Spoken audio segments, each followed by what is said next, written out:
So this is Rhea, and she's my dog. I think she's the cutest thing ever, and I love her so much that I want to create a work of art that captures her brilliance. So I get to work, add some creative ingredients of my own, and the result is this little beauty. Now, I know what you're thinking. What? And yes, you are correct. Now, being the ever-ambitious artist that I am, I want to share my latest creation with the world. So I post some photos of it on social media. But shortly after posting it, I feel a tinge of anxiety. What if nobody likes it? What if nobody has anything nice to say about it? What if nobody thinks I'm an amazing artist after all? And then I realized that in the life of an emerging creative person, if you make something, it will get critiqued. And how you handle this criticism will speak volumes as to what kind of artist you truly are.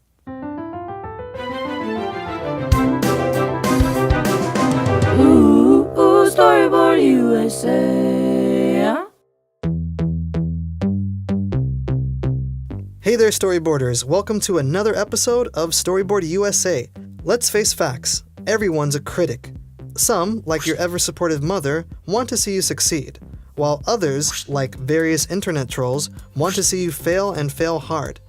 Oftentimes, we are our worst critic, crippling ourselves with nagging doubt and existential dread.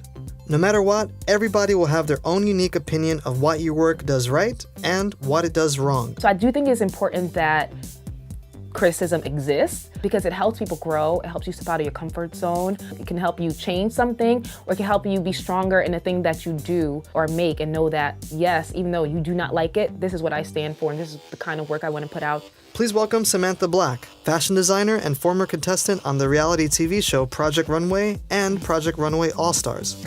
Receiving the phone call to say that I was on Project Runway was like life-changing. It was so amazing. I was so excited, but I had no clue what I was in store for. I just thought that I was gonna be on this show, I'm gonna make beautiful things, and I'm gonna get praised for it.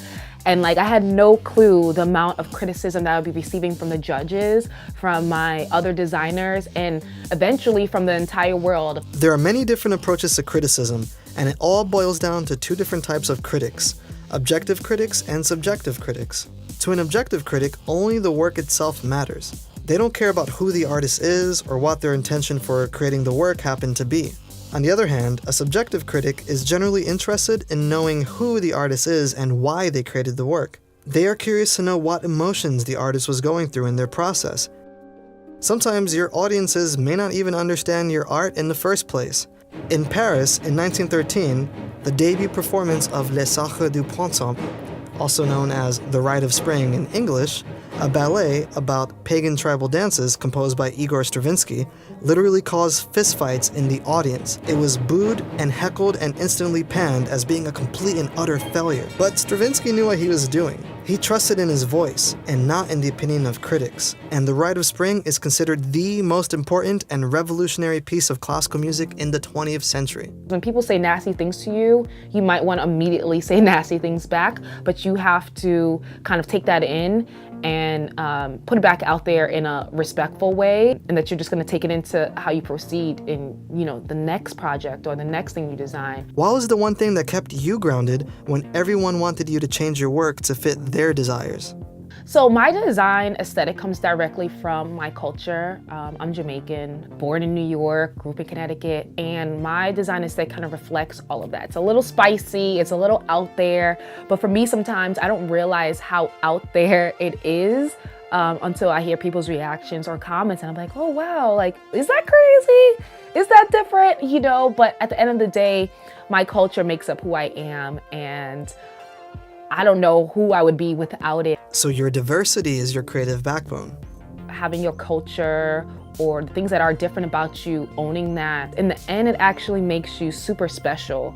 And it makes whatever you do super special. And people will appreciate that about you. Because as you get older, it's what you're gonna love the most about yourself or about what you do, and people will too. As long as you put love into who you are and what you do, people will also love that. As long as artists make art, critics will criticize. The real danger is when you judge your worth and the worthiness of your art by what critics think. In the words of composer Jan Sibelius, no statue has ever been erected in honor of a critic. But at the very least, I'd just like to add that I created a statue of my dog. Hey there, William D. Caballero. Thank you so much for checking out this episode of StoryBored USA. If you like what you saw, please hit the subscribe button below and tell all your friends about this show. We're coming back with many more episodes that explore the creative process in an effort to help you, the viewer, understand the power of your creative voice. So thank you so much, guys. Take care, and I'll see you next time.